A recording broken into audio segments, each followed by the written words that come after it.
ہم اپنی سوچوں کو کیسے کنٹرول کر سکتے ہیں اور ہم اپنی جو نیگیٹیوٹی ہے مائنڈ کی اسے ہم کیسے کنٹرول کر سکتے ہیں. جو نیگیٹو تھاٹس ہیں ان کو کنٹرول کرنے کے دو طریقے ہو سکتے ہیں اگر آپ نے تھاٹ کے لیول پر ہی اس کو سوچنا ہے.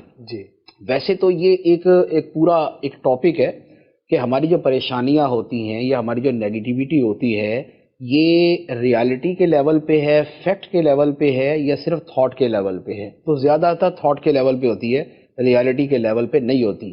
اگر ہم ماضی کی کسی چیز کو یاد کر کے دکھی ہو رہے ہیں تو ماضی تو گزر چکا، ابھی تو ہمیں کوئی سوئی نہیں چبھو رہا.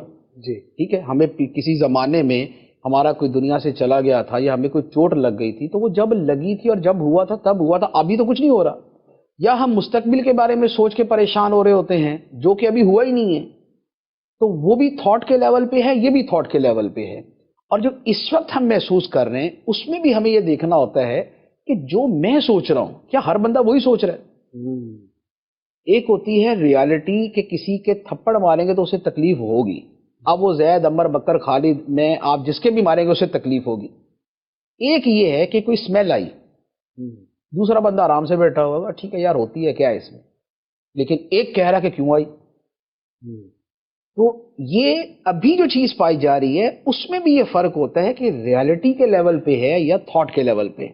تو جو چیز تھاٹ کے لیول پہ ہو اس کو پھر وہی سے حل کیا جاتا ہے. اس میں پھر آگے جو سرکل آف کنسرن اور سرکل آف انفلوئنس، پھر یہ آگے دو چیزیں آ جاتی ہیں کہ بھائی جہاں پر ہماری چلتی ہے یہ ہے سرکل آف انفلوئنس، تو یہاں پر ہم کچھ کریں.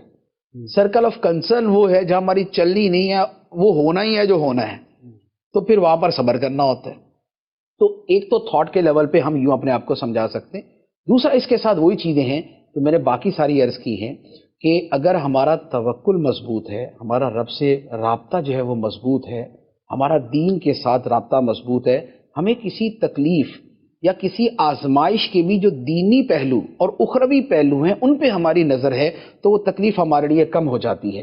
جیسے وہ ایک بزرگ کی اہلیہ تھی تو وہ جا رہی تھی تو ان کو ٹھوکر لگی تو پاؤں کا ناخن ٹوٹ گیا، تو وہ ہنسنے لگی. تو کسی نے کہا کہ یہ ہنسنے کا مقام ہے، آپ کے پاؤں کا ناخن ٹوٹ گیا. تو انہوں نے کہا کہ ناخن ٹوٹنے کی تو تکلیف ضرور ہے لیکن اس پر جو رب نے ثواب عطا فرمانا ہے میں اسے یاد کر کے ہنس پڑی. واہ سبحان اللہ. کیا تو جب آپ کی نظر کسی بڑی شے پہ ہوتی ہے تو چھوٹی چیز آپ کو پھر بہت چھوٹی لگنا شروع ہو جاتی ہے. ہم جب انویسٹمنٹ کرتے ہیں، انویسٹمنٹ میں ہم پیسے دے دیتے ہیں، لاکھ روپیہ دیا، لاکھ روپیہ دینا بظاہر تو دینا ہی ہے نا، پتہ نہیں ملے گا یا نہیں ملے گا، لیکن چونکہ ہمیں یہ امید ہوتی ہے کہ 1.5 لاکھ واپس ملے گا، 2 لاکھ واپس ملے گا، تو ہمیں اس 1 لاکھ روپے دیتے ہوئے کوئی تکلیف نہیں ہوتی. آپریشن کروانے والا کیا کروانے جا رہا ہے؟ چیڑ پھاڑ کروانے جا رہا ہے.